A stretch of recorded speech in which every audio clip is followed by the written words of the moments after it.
State bank of India CBO आज फिर से हमने 5-6 ऐसे इंपॉर्टेंट आपके क्वेश्चन जो हमने अपने कमेंट बॉक्स से उठाए हैं उसको लेके मैंने कोशिश की है कि अपने सरल शब्दों के साथ आपके उस क्वेश्चन का आंसर दिया जाए, है ना। तो शुरुआत करते हैं आपके उस कमेंट से जो आपका कंफ्यूजन क्वेश्चन था और अपने आंसर से। देखते हैं पहला क्वेश्चन हमारा ये है, पूछा है आपके राम कुमार ने। Good morning, sir. I have completed 5 years in ICICI Bank as a deputy manager and resigned in August 2024, preparing for SBI CBO. Do I have gap year problem in selection? Please guide us, sir. देखिए, एक तो राम कुमार जी आपको bank नहीं छोड़नी चाहिए थी, आपको bank के सर्विस में ही रह के आपको CBO की प्रिपरेशन करनी चाहिए थी। इवन दो आपने बैंक से रिजाइन दे दिया है तो फिर आप ये अगर क्वेश्चन पूछ रहे हैं तो आप जानें कि यहाँ से थोड़ा से सिलेक्शन में इफ़ एंड बट हो सकते हैं, क्योंकि आप अगर कंटिन्यू रहते हैं आपके बैंक के सर्विस में तो उसमें जो वेटेज मिलता है आपके इंटरव्यू में वो थोड़ा ज़्यादा मिलता है। यहाँ पे आपके रिटर्न के मार्क्स बहुत अच्छे होने चाहिए, तो यहाँ पे मेरे एक्सपीरियंस के आधार पे प्रॉब्लम आएगी आपको। But try to give your best in written examination so that जो आपके रिटर्न और आपके इंटरव्यू के मार्क्स के आधार पर आपके फाइनल सिलेक्शन की लिस्ट तैयार होती है, वहाँ पर कोई दिक्कत ना आए, है ना। Hope all the best, do your best sir. Next question पूछा है कमलेश ने, sir after joining CBO can we eligible for staff overdraft, how much and when? See after confirmation आप OD ओवरड्राफ्ट के लिए एलिजिबल है, बट उतने ही amount का OD आपको मिलेगा जितने आपके PF में आपकी एज ए एम्प्लॉय और आपके बैंक की एज ए एम्प्लॉय कंट्रीब्यूशन क्या हो तो एक्यूमुलेट हुआ हो, राइट। तो यहाँ पे तो आप जानते हैं कि आपकी बेसिक का 10% आपके PF में जाएगा। तो सपोज आपकी बेसिक अगर 48 जो भी आपकी होगी तो उसमें 5000 आप ऑन एन एवरेज पकड़ लें, तो 5000 आपकी एम्प्लॉय की 10,000 after 6 month the corpus will be around 60,000। तो आफ्टर ज्वाइनिंग आप 60,000 OD ले सकते हैं। जैसे जैसे आपका लेंथ ऑफ सर्विस बढ़ेगा आपकी PF की कंट्रीब्यूशन बढ़ेगी, उसके आधार पर OD का एनहांसमेंट आप ले सकते हैं। तो OD can be enhance at any point of time, उसमें कोई इशू नहीं है। तो OD वही होता है जो आपके PF में कंट्रीब्यूशन एक्यूमुलेट हैं, उसी पे आपको लोन मिलते हैं जो स्टाफ के रेट ऑफ इंटरेस्ट पे मिलते हैं। तो ये है आपकी OD। आई होप कि I am clear. Next question पूछा है आपके सुमित ने, sir firstly I would like to ask that I work in private sector bank and have been selected in SBI CBO। Congratulations. Sumit, I am currently serving my notice period and would be relieved by 13th of September 2024 and would receive my relieving letter and discharge letter post 45 days from the date of relieving. It is possible to join SBI on 20th, that is first lot. I can manage to issue NOC from my current organization to join SBI. Okay.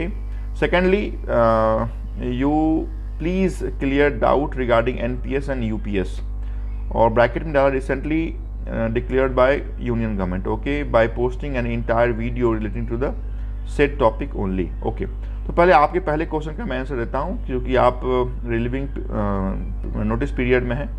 13th को आप relieve हो जाएंगे, 20th को आपकी पहली joining है, तो आपकी बैंक आपको NOC अगर देती है, however NOC is only required from the nationalise bank, but फिर भी आपकी बैंक आपको NOC देती है स्टेटिंग दैट आपको हमने रिलीव किया है and we will submit we will issue our discharge और relieve letter in so and so timeline, then SBI will accept, otherwise no.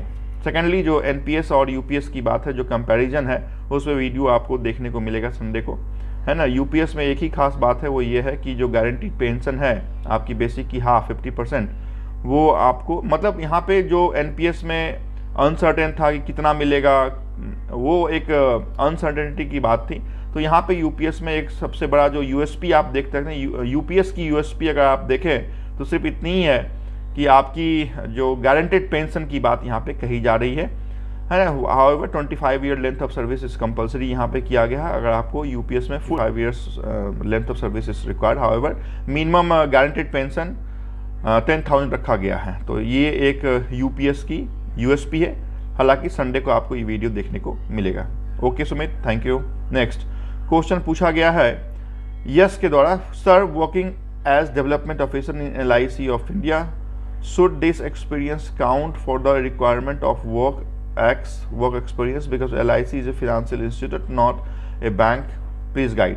देखिए आप ये समझ जाएं कि CBO के लिए बैंक की जो एक्सपीरियंस है वो रिक्वायर्ड है, और बैंक में भी ऑपरेशनल जो एक्सपीरियंस है वो रिक्वायर्ड है। जो JMJS के लिए रिक्वायरमेंट होती है वो ऑपरेशनल रिक्वायरमेंट होती है। तो आप तो ये समझ जाएं कि LIC हो या कोई इंश्योरेंस की कंपनी हो, कोई NBFCs हो, है ना, या बैंक में ही कोई कस्टमर केयर में आप काम कर रहे हों, तो ये सारे लोग CBO के पोस्ट के लिए एलिजिबल नहीं है, राइट। आपके पूछा गया है, वासुदेव ने पूछा है, sir my medical done, high level diabetes detected, they told me to do some more test, I submitted report, they give job और reject in medical, please tell me sir. देखिए वासु, तो आप ये समझ जाएं कि रिजेक्शन तो कहीं से भी सवाल नहीं उठता है। डायबिटीज़ हो, ब्लड प्रेशर हो, है ना, शुगर हो, कोलेस्ट्रॉल हो, तो ये सब ऐसे पार्ट हैं जो किसी न किसी को रहता ही है। तो इन चीज़ों के आधार पर रिजेक्शन इज़ नॉट पॉसिबल, तो आप रिजेक्ट नहीं होंगे। हाँ ठीक है, आप मेडिसिन ले लें, आप over the period of time जाके आप फिर से टेस्ट करवाएं, उसकी रिपोर्ट आप सबमिट करें, बट रिजेक्शन की कोई सवाल नहीं होती है। I hope Vasu I am clear. Next question पूछा गया है, सुमित के द्वारा पूछा गया, sir does a CBO get an opportunity to be an invalidator in SBI? बहुत अच्छा क्वेश्चन आपने पूछा है। जब भी आप एग्जाम देने जाते होंगे तो आपको देख के ये लगता होगा कि काश हम भी ये एग्जाम कंडक्ट कर पाते, तो आंसर इज यस। लेकिन यहाँ पे यस बोलने के पीछे जो स्टेटमेंट मैं दे रहा हूँ वो आप समझ जाएं कि जनरली ये जो इन्वेलिडेटर की पोस्ट है, ये जो LHO AO में या RBO में रहते हैं उन्हें दिया जाता है, क्योंकि ब्रांच में देना पॉसिबल नहीं होता है कि ब्रांच को कॉल करो कौन आएंगे उस दिन कौन नहीं आएंगे। तो इस कारण से ये जो इन्वेलिडेटर की पोस्ट है, ये मैं जनरली की बात बता रहा हूँ। अगर कहीं दूर दराज में आपका एग्जामिनेशन सेंटर है, वहाँ पे आपकी कोई ब्रांच है, तो वहाँ पे हो सकता है कि जो ऑफिसर होंगे उनको इन्वेलिडेटर बना दिया जाए। बट जहाँ तक बड़े सिटी की बात है, वहाँ पे जो RBOs, उसके ऊपर AOs, उसके ऊपर LHOs के जो पीपल होंगे HR में, वो वहाँ पे आपके इन्वेलिडेटर रहेंगे, राइट। तो मैंने बिल्कुल क्लियर आपको बता दिया कि आप हो सकते हैं, किस कंडीशन में हो सकते हैं, और नहीं हो सकते हैं तो कौन सी कंडीशन आपकी होगी। नेक्स्ट क्वेश्चन पूछा गया है, आपकी दिलीप ने क्वेश्चन पूछा है, sir any DA pending then we should go for DV। DA means disciplinary action, जहाँ तक मुझे समझ में आ रहा है। तो कोई भी डिसिप्लिनरी एक्शन अगर पेंडिंग है, आपके नोटिफिकेशन में ही आपको कहा जा रहा था कि एनी DA इज पेंडिंग, आपको वहाँ पे मेंशन करना है।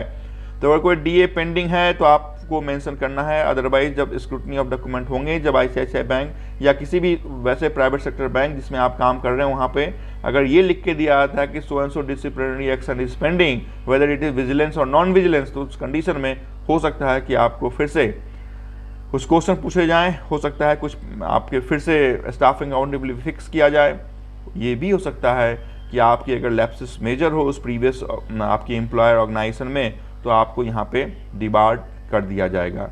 तो कोई भी ऐसी डिसिप्लिनरी एक्शन पेंडिंग हो, खासकर विजिलेंस अगर एंगल दिया गया है, तो please escalate with your HR। Next question पूछा गया है अमन के द्वारा, sir I am presently working in Canara bank for 5 years, I am still confuse about joining SBI CBO, please advise sir. देखिए अमन, आपने अगर Canara bank as a professional officer join किया है, my advice is to please continue with Canara bank only. लेकिन clerical आप थे और बाद में आपने प्रमोशन लेके आप JMJS 1 स्केल ऑफिसर बने हैं, तो फिर आप CBO को ऑप्ट कर सकते हैं। बट डायरेक्टली आपने प्रोफेशनल ऑफिसर कैनरा बैंक में कह के लगे हैं, तो there is no question of joining CBO। Please continue with Canara bank as professional officer. I hope you must be scale 2। अगर आपने प्रोफेशनल ऑफिसर ज्वाइन किया और 5 साल हो गए हैं, तो please go with your present bank only. I hope Aman आप समझ गए होंगे। सचिन का एक question, sir if someone has already posted in rural branch in their previous organization for 2 years before joining as CBO, then still they will send us to rural branch or consider it for RUSU. See, RUSU assignment is compulsory to become a scale 3 manager.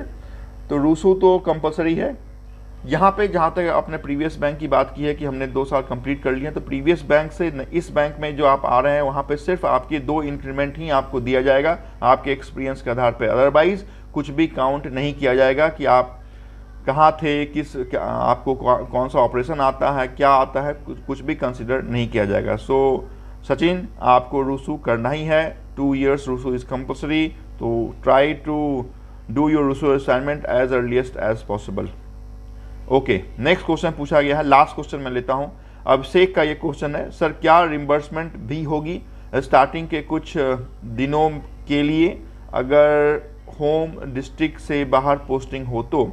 से आपकी